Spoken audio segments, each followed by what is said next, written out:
Hi friends! Thanks for tuning in. If you like this video, please give it a like, comment below, and take a moment to subscribe to our channel. Welcome to Rubicon Beach, Michigan, a quiet lakeside community along the shores of beautiful Lake Huron. This area is known for its sandy beaches, calm waters, and relaxing small town feel.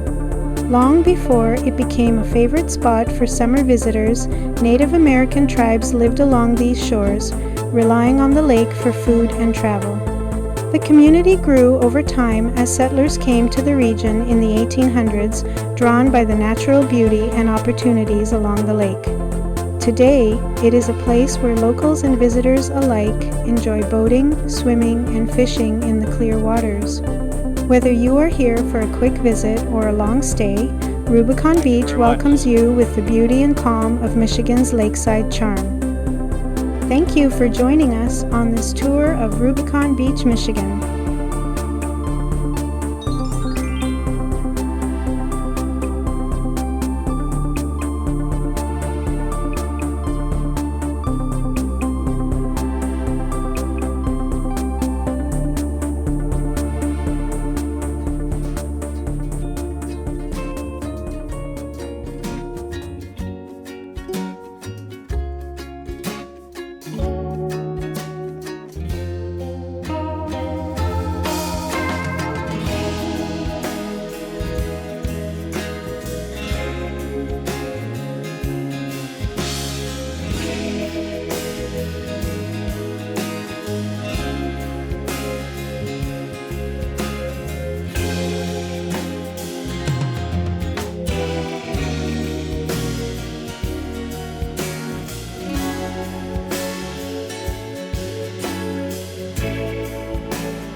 Thanks for watching!